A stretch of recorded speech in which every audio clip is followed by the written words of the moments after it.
When you arrive, you're going to park your car, and then when you've got to the ketch rigger, you're going to leave it to your port and walk around the building and find our offices.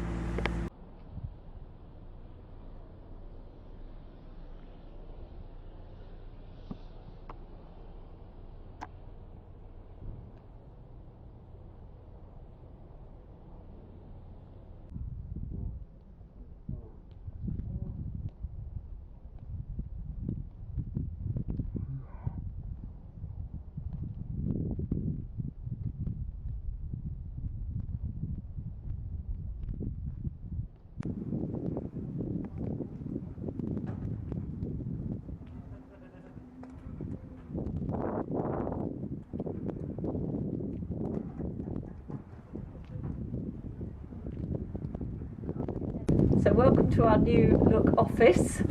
When you come in, your boat paperwork will be all here, so pick up the one that for your boat, and then it'll have all the details inside. The office staff will still be here to help you through with anything. Your new look boat pack. So you're going to, having picked up your boat, it's going to have details of where the boat is located, the marina gate code and the marina Wi-Fi code. There's going to be some details about the yacht here, along with what we would want you to do at the end of your charter.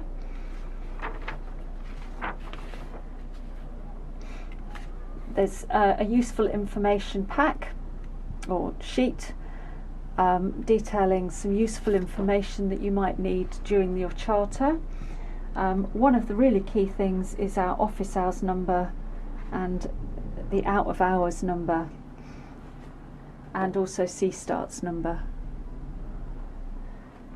Then you've got the actual details of the boat and your handover paperwork. So when you go down to the boat, you just need to make a note of any scuffs or scratches that you can see on the outside of the yacht, and any notes that you have to do with the inside of the yacht, just mark on here. Once you're happy with that, a little signature. Run through the inventory on the boat. The red items are your safety stuff. Once you've been through this, and it does go on to 2 pages, ring the office and our fleet team will come down and talk you through from the pontoon anything else that you need to know. On the return of the charter, make sure that you're here an hour, 90 minutes to an hour before you're due to exit the yacht. There's some reminders in here about how we like the boat left. Let us know if you have refueled.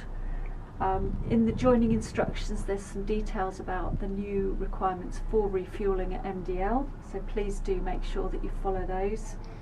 Let us know if you've used the dinghy or if you've changed the gas, and then let us know if you've got any losses, breakages, damages or defects on your yacht. Just pop those in there.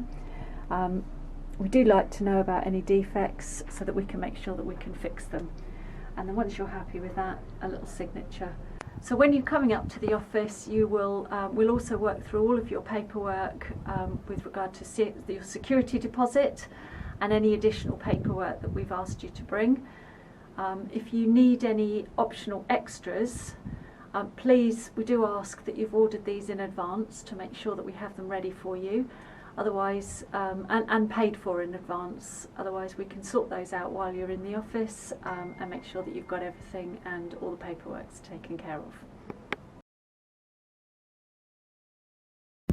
Okay, so when you finish with Alex in the office, done your paperwork, when you come down to the boat, go on the boat and go to the red Bible first, which will be on the chart table, and make sure you go through all of the inventory to check that everything is there, paying special attention to what's written in red, because that is your safety equipment. Once you're happy with everything, then you can give the office a call and one of us will come down for you to sign the paperwork and to answer any of your questions, or anything you cannot find that's on the inventory, we will find for you.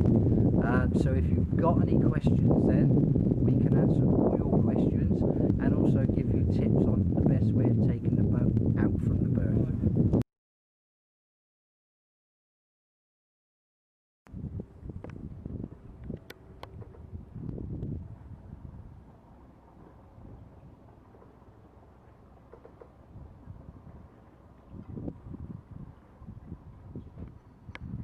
Hi, my name's Andy. I'm one of the fleet engineers.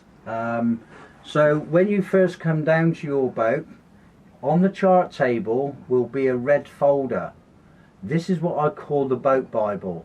In the folder will be all the information about the boat and all the certificates needed on the boat for charter. So when we first open the book, it will have obviously the boat name, and then obviously the boat notes and ship's papers. On the next page will be the yacht specification, which gives you the yacht name, type of boat it is, year of build, the lengths, drafts, beams, also call signs, MMSI number, sail number, and also importantly the diesel capacity and water capacity, especially if you're doing any long passages. On the next page we have 2 pages which is telling you where all the equipment is you need to know on the boat, as in batteries, engine, how to start, stop, where the shut-off valves are, obviously where the emergency tiller, life raft, how to use the water tanks, the anchor windlass, and also the mainsail, how many reefs it's got, storm jib, and the helm. So all the information about the boat is on these 2 pages. On the next page we have a diagram showing you where all the through hull fittings are, as in head sinks, outlets, toilet inlets, speed transducers. So you know if you get any leaks on the boat, have a look round by where the through hull fittings are or anything like that. On the next page, which is an important one, is one again showing you where all the safety equipment is on board and where it's stowed. Next to that we have another copy of the inventory, but do pay close attention to what's in red, because that is all your safety equipment that is on board, and it tells you exactly where it is. On the next page we start going then through the boat papers. So it's just all the standard builder certificates, schedules, but an important one is your compass deviation card. So if you are doing any long passages, you just need to know the deviations for the compass. Apart from that, it is just all the certificates for all the safety equipment, and shows you that they're all in date and they've all been tested. The battery switches on the Blue Otter are located in the port aft cabin. These are the 3 battery switches. So we have engine, that is just a common neutral, and then we have power for domestics. In the vertical position that they are now, all batteries are switched on. So if you want to switch them off, you just turn them 90 degrees so they're in the horizontal position. Also here we have the breaker for the windlass, and also the power for the autopilot. The link switch for the batteries, so if you run the engine start battery down and you need to link in the domestic batteries, this is situated in the starboard aft cabin, and it's just behind the door, and it's labelled bat link switch. And if you need to do, the key's there, put the key in and turn it on. If you can't pull the key out, it's on, but once you have started your engine, please turn it off and then take the key out. The top section there is 12 volt and this is for the 240. So if you want to check your battery voltage, we've got domestic battery and then engine battery. It's as simple as that, and then off. Along this side we have navigation lights, engine light which is steaming light, and then anchor light. On this, 2 sets of cabin lights. Then we have deck floodlight, and then over this side is the water pressure pump, shower pumps, bilge pumps, fridge, stereo and VHF. C series is instruments. Then we have tri-light and Navtex. On the 240 side, this is just here, we have water heater, battery charger and the 240 sockets.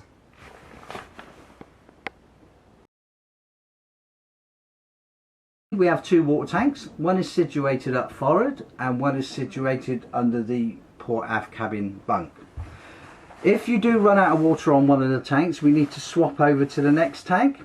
So just in front of the chart table, behind the seat back, pull that down, you'll have 2 valves.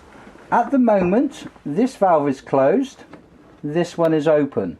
So if this tank runs out of water and you need to swap over to the other tank, we close off this one and then open the other one. Please, you need to close the one that's empty off, otherwise the pump will suck air from the empty tank rather than water from the full tank. So please make sure you shut one off and open the other.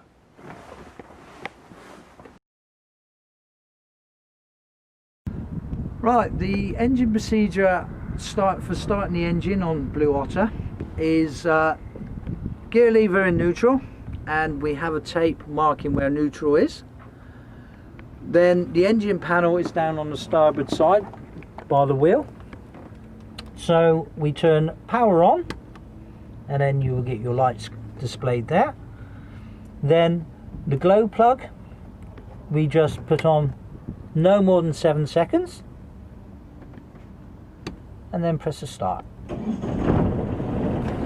Now to stop the engine,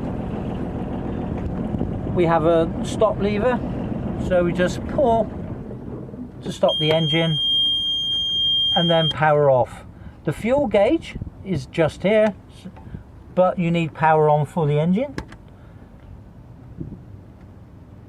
and then release and it goes off. On Blue Otter we have a bow thruster, so with the bow thruster the engine must be running. Turn the bow thruster on, we have the 2 on buttons, so we press those together and then you get the light come on.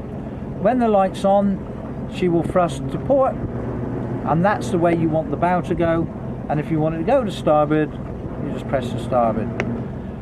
There is a timer on there, so if it's not in use it will shut itself off after 5 minutes, but if you want to turn it off, you just press the off button.